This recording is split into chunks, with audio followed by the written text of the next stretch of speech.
ছাত্ৰ-ছাত্ৰীসকল পোহৰৰ প্ৰতিসৰণৰ দুটা সূত্ৰ আছে যেনেকৈ ইয়াৰ কেইবাটাও আগৰ ভিডিঅ'ত পোহৰৰ প্ৰতিফলনৰ দুটা সূত্ৰ পাইছিলোঁ এনেকৈ প্ৰতিসৰণৰো দুটা সূত্ৰ আছে ধৰি লোৱা যে এইটো হ'ল আপতিত ৰশ্মি আৰু এটা মাধ্যমৰ পৰা দ্বিতীয় মাধ্যমলৈ যেতিয়া পোহৰ প্ৰৱেশ কৰিছে তেতিয়া হলে যেটো ৰশ্মি দ্বিতীয় মাধ্যমটোত গৈছে এটোক আমি প্ৰতিসৰিত ৰশ্মি বুলি ক'ব পাৰিম তেতিয়া হলে যেটো কোণ কৰিছে অভিলম্বৰটোৰ লগত আৰু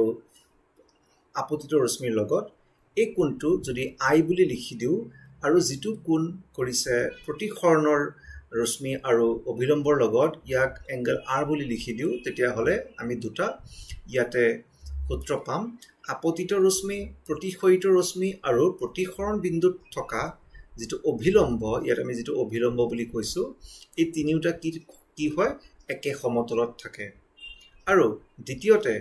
যেটো আপতন কোণ আছে I আৰু যেটো প্ৰতিসৰণ কোণ আছে R এই দুটাৰ সাইনৰ যেটো অনুপাত এই অনুপাতটো সদায় ধ্ৰুৱক হ'ব তাৰ মানে I পৰিৱৰ্তন হলে আৰু পৰিৱৰ্তন হ'বগে যেনেকৈ যি নহওক কিন্তু হিহতৰ সাইনৰ মানবোৰৰ যেটো অনুপাত হেতু এটা ধ্ৰুৱক থাকিব আৰু এই সূত্ৰটোক আমি স্নেলৰ সূত্ৰ বুলি কওঁ